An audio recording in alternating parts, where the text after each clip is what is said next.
Welcome to Whole You Office Hours. I'm Shannon O'Brien. I'm curious to know what is blocking you from achieving the two main goals that Whole You puts forward, which are living a balanced, purposeful life and pursuing your life's work. You can pre-submit questions in the LinkedIn Live event itself. You can comment in there and ask questions, and I can see them. So I have a lot of pre-submitted questions that I will get to today. A quick anecdote, a quick story to get started is that when I was graduating from graduate school, we had a big fanfare graduation, and we're sitting in those chairs in the lawn and looking at our classmates, and we're, congratulating each other for all of our hard work.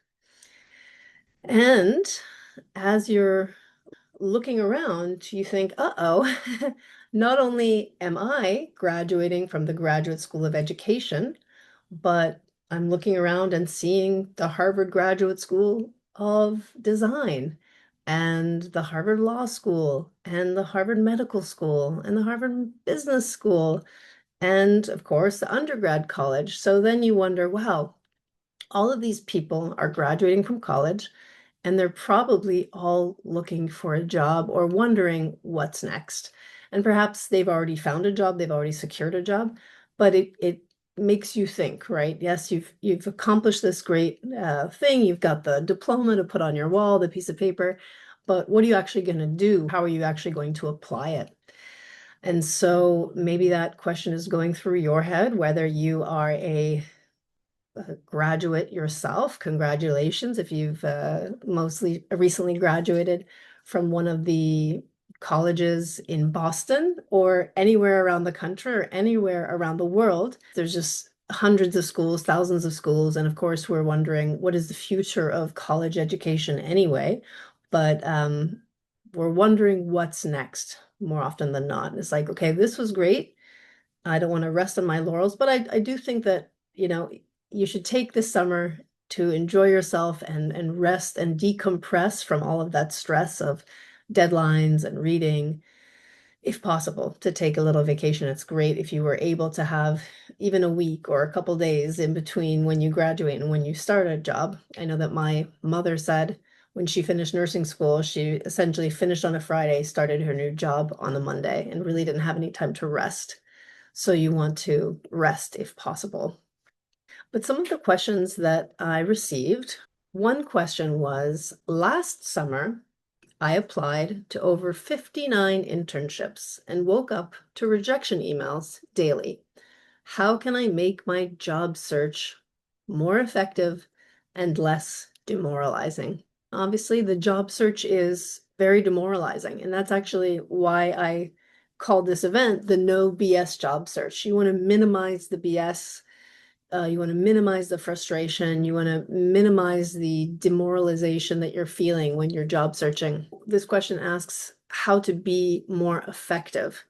So being effective, I find there's a clue here that says this might not be effective, how this person is going about their job search. And what is the clue? Last summer, I applied to over 59 jobs.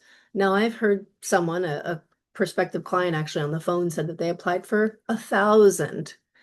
Now, wow, that's a lot. And I don't know if it's an exaggeration or it's actually true. And even 59 applications.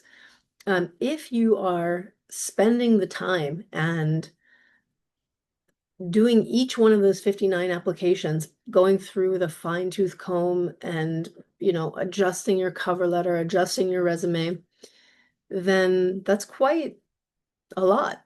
59 is quite a lot. So how can you be more effective? I think if you're going to be super effective, that number might be lower. And you would think that it's a numbers game. And if I increase the amount that I'm sending out, I also increase my chances. The general concept is that of all of the applications that actually get through and get someone a job, there is this different percentage of people who are applying blindly. And that percentage of people in a circle is so tiny. It's maybe like 3% or 5%. So if your applications are just sending online, like your online application, just uploading it and submitting it, it's probably like a 3 to 5% chance that it's actually going to get through. And so how do other people actually get through the gauntlet, the crazy gauntlet of job applications? Well, they're either an internal candidate, so we can't really control that, right? Because you're not an internal candidate. They might have been working with a recruiter or a headhunter or something like that. So you do have the option to do that. And I would say that could be a way for you to be more effective in your job search, is to work with someone, a recruiter, a headhunter, a coach, something like that, to improve your chances of connecting with the actual job, with the actual hiring manager, with the actual company. So that gets into the networking, the warm leads. So friends and family are your best sources of connection and networking. I highly recommend that you network everywhere you go, and not in a systematic kind of way where you're like, I need to connect with 10 people and it's stressful and it's stressing you out. Rather, you want to make it a natural, joyful way of connecting with other people and telling them about your job search. And you can set up tea dates, you can set up phone conversations or Zoom calls to connect with people and simply describe what you're going through. And of course, informational interviews, but that's going to warm up the connections. So if we get back to that circle and the percentages of people who are transferring internally, people that are working with headhunters, people that are networking and getting warm leads, these are the ways that you can actually be more effective. And if you do that, it's probably likely that your number of applications is going to go down, and that's not actually a bad thing. So when I'm working with clients, I help guide them through a 5-step process. And in this 5-step process, we're only focusing on one job that you are really excited about. It's a complete 100% fit, and you know that you have the skills and strengths to do it. You've crafted your application in such a way that it's so obvious that you're a fit, and you've also networked with people to connect to that company, and better yet, the hiring manager, to alert them to the fact that you exist and you're a perfect match for this. So only one job. So 59, 100, 1,000, these are numbers that are just, yes, of course, are demoralizing. You want to focus on quality over quantity. So bottom line there, that's how you will be effective, is focus on quality over quantity. Another question, are there any tools or templates I can use to organize my job search and track applications efficiently? I'm sure there are apps and software that's going to help you track. I would say keep it simple, but I would recommend something like Excel or a Google Sheet, something that's very simple. It's a grid. You write down, you make columns. Okay, here's the name of the person. Here's the company. Here's the job title. Here's the date that I actually applied. And here's the follow-up, any notes about my follow-up, because you want to follow up as much as it takes to get an answer either way, even if it is a demoralizing rejection. Just follow through. It's not a no until it's actually a no, and you've received one of those crusty rejection emails, or actually heard from somebody that the position has been filled. The next question, I cold emailed people, but it didn't lead me anywhere. How can I improve my outreach strategy to actually get responses? I alluded to this earlier, and I think that the keyword there is cold. That is one way to go about it, and reach out to somebody that you don't know at all. And so how do you improve it being cold is to warm it up. And the way that you warm it up is obviously through the language that you use in your email, but also having somebody introduce you. So it's not cold anymore, it's warm.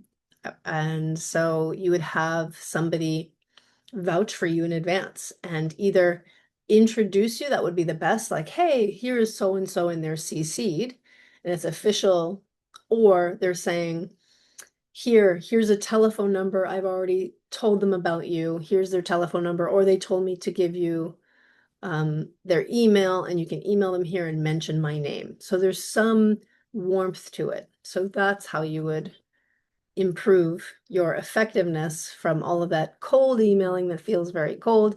Warm it up with an introduction. Please speak to so and so. I can vouch for them. This is a great question related to resumes. So when people are job searching, I have found in my many years of career coaching clients is that people put so much emphasis on resumes. And many argue that resumes are dead, or people are writing their resumes with AI, or they're just focusing on LinkedIn or online presence instead of a actual resume. But it's still, as far as I can tell, a tool that people are asking for to upload a resume, to forward a resume, to email it. And the question is, I've received mixed feedback on my resume. How can I know when it's finally good enough, quote unquote? Well, the reason or the way that you will find out whether it's good enough is that you actually have succeeded in doing what the resume is supposed to do, which is get you the interview. The cover letter and the resume are the first point of contact where you're trying to sell them, is one way of saying it, on your candidacy. How is it good enough to get you the interview? Well, I know the way it's going to get you the interview is if your resume lines up perfectly with a job description. Who are they looking for? What kind of candidate are they looking for? We're looking for ABC. You have ABC, and it's so clear on your resume. It's written so clear. And so that's how your resume is going to be good enough, is because it's going to match with what they're looking for and help you get the interview. Very, very simple. I mean, yes, it's a living, breathing document. And as you take more classes or maybe refine some of the language where you're like, oh, I did have this experience at the job, in a class or a previous experience, and I think I can tweak it or craft the language in a way to really say the value of what I learned or what I can offer. So you do want to get it to a place where you feel confident with it, but I'd say try not to overdo it, because we can just get hyper focused on the resume when you could be using that energy and using that time to network, because I think networking is ultimately a huge piece of this puzzle, this BS puzzle that we are trapped in terms of trying to find a new job, whether it's transitioning from an old job or whether it's right out of college, graduating. Access to people who are going to know you, like you, and trust you enough to refer you, to connect you, and ultimately to hire you. Another great question that was pre-submitted: how can I personalize my job applications without spending too much time on each one?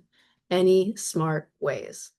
I'm sure there are smart ways to do this in AI or, some software that's going to pump it out. I know back in the day, I used to do a mail merge where I would have if I was writing a professional letter to a lot of people. And I think the internship I did at Fidelity Investments was like when I first learned how to mail merge. And um, you know, that was so magical. I could insert their first name and I wouldn't have to type it in. I think this comes back to the idea of quality over quantity, and you don't want to have to do it so many times. You don't want to have to personalize and customize so many applications so many times. So that's the one thing. If you're working with 59 applications, customizing each one might feel like a complete drag. So again, reducing the amount of applications is one way to reduce your need to personalize. It's just the way it goes. I would say that taking the time to personalize and adjust is crucial, because if you do use AI or you do use some trick to make it faster to personalize, I think it's going to be felt. That's my opinion, is that when I receive something, I can kind of feel that it's a template. Dear Shannon, we see, even when it's a customized version, and I think that these people are using AI. So for example, on LinkedIn, people must be finding me and see me as a founder or a business owner, and they're trying to sell me their marketing services, for example. So, dear Shannon, we see that you're doing such a great job with, quote unquote, insert name of company, whole you. And then even customizing a little bit further. I saw your podcast titled Zen in Tech, so I'm like, oh, this person actually went to my channel and actually watched this, so I think there must be a way that they're grabbing this information, but still, ultimately, I don't feel a complete personal connection. I'll give you an example of somebody who did reach out and I actually did respond to, and it was in line with this idea of a warm introduction. It was from somebody who said, "Hey, Shannon, it's been a million years, but we used to go to high school together." Bing! I was sold, whether that's, for better or worse. I said, "Oh, really? Let me put my thinking cap on to back in high school decades ago. Do I remember this person? Do we have common friends?" I looked at our common connections. So there's just something about it that was really warm. And it just naturally made me want to connect and respond, and I did, and then we are collaborating. And so all of these other ones that are canned or quote unquote customized and personalized, I'm still feeling this disconnection because it's not warm, it's not real, it's not natural, and I'm feeling that it's unnatural. So I would say minimize your amount of need to customize, and again, look for those opportunities to have it be naturally warm instead. Let's see. Okay, here's a question. What should I do if I don't get a job by graduation? What are my backup options as an international student? The landscape with this economy and with this administration is putting some questions in the international student status, which I'm sure is quite concerning for a lot of international students. I've been an international student myself over in Japan, and I was also an administrator and a staff member at Harvard and at MIT. Worked with international students a lot, and I have a perspective on both being a student and an administrator. So I think the underlying tone there is backup options. Well, I don't know specifically, but I'm imagining that this question is asking, what if I don't get a job in the United States? What are my backup options as an international student? So the obvious one is to get a job, or hopefully you are, as a backup option, also applying to jobs where it's not a problem in terms of visa status or administration of a foreign country if you're a foreign national. So, for example, I did my first international internship in London, and I went through a visa certifying body called BUNEC, which I don't think is around anymore, but I got a 6-month working visa, and I believe it had to be sponsored by the company I was interning for, which was Standard & Poor's Money Market Services. I needed that particular visa. So I don't know the ins and outs. I'm sure it's totally in flux right now. But usually when international students graduated, they had a grace period. They had a time where they could stay in the country while they looked. I don't know what the status is and how that's going to change. So obviously be in touch with your school, the international student department or advisors at your school will have the latest information about how long you can stay in the country while you look. Of course, an obvious, logical backup is to return to your home country and get a job there and continue to look in the United States if that is your ultimate goal. But I would say that those are the natural backup plans as it is now.